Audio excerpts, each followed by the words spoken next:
हमारे तो स्टूडेंट्स को ये पता नहीं होता कि इल्म फल्कियात के बानी मुसलमान हैं, केमिस्ट्री के मौजद मुसलमान हैं, जहाज रानी के मौजद मुसलमान हैं, जुग्राफिया के मौजद मुसलमान हैं, फिजिक्स, इल्मुल मनाजर, बसरियात इसके मौजद मुसलमान हैं। तीन चीजें जिन्होंने दुनिया को सबसे ज्यादा मुतासर किया, कागज, कुतुबनुमा और बारूद, इसके मौजद मुसलमान। 15वीं सदी में पूरे यूरोप में कोई ऐसा साइंसदान नहीं था, कोई ऐसा ऑथर नहीं था जो मुसलमानों का शागिर्द ना हो या उनका नाकिल ना। रॉजर बेकन जिसे जदीद साइंस का बानी कहा जाता है, पादरी मैस एल्बर्ट बुजुर्ग, एल्फोंसो दहम, ये सब मुसलमानों के शागिर्द थे या उनके नाकिल थे। और दूर ना जाएं, ये 1.5 सदी कबल जर्मनी का दरिया है राइन, उसके एक किनारे पर जर्मनों की बस्ती थी, दरिया के दूसरी जानब फ्रांसीसी फौज ठहरी हुई थी। हर साल जब जर्मन ये बस्ती की फसल पकती तो फ्रांसीसी दरिया अबूर करके आते और असले के जोर पर सारी फसल कटवाते और वापस चले जाते। तो जर्मनों ने जब इस पे गौर खोज किया तो उसके बाद उन्होंने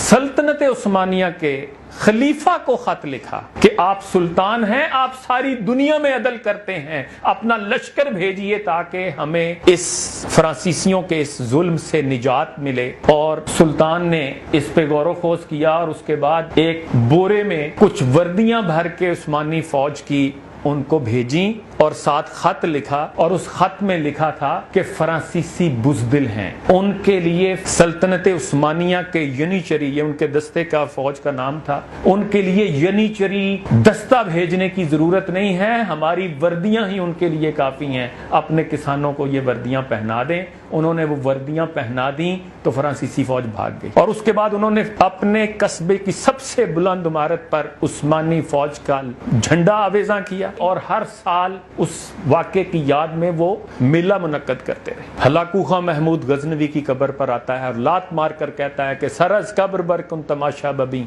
दलेरा ने तूरा बाईरा जमी, उठ कब्र से सर निकाल और देख के तुरान का बहादुर सपा सालात आज तेरी सरजमीन पे काबिज है। तो मौरख लिखता है कि जब वो वहां पड़ा हुआ शाहनामा फरदौसी का पहला वर्क उलटता है तो जो जवाब पढ़ने को मिला वो पढ़कर उसके माथे पर पसीना आ गया। वहां ये दर्ज था कि चूअज खाली शेरा शवद मरगजार कुनद रुबाए लंग दरवे शिकार, कि जब मरगजार और जंगल शेरों से खाली हो जाते हैं तो लंगड़ी लूमड़ियां वहां शिकारी बन जाती हैं। और उस मैं कहता हूँ अजीम शान माजी की तस्वीर कशी भी इकबाल ने खूबसूरत अंदाज में की कि थे हम ही एक तेरे मार का राहों में, खुशकियों में कभी लड़ते कभी दरियाओं में, दिए जाने कभी यूरोप के कलीसाओं में, कभी अफ्रीका के तपते हुए सहराओं में, शान आंखों में न जचती थी जहांदारों की, कलमा पढ़ते थे हम छाओं में तलवारों की, टल न सकते थे अगर जंग में अड़ जाते थे, पांव शेरों के भी मैदान से उखड़ जाते थे, तुझसे सरकश हुआ कोई तो बिगड़ जाते थे,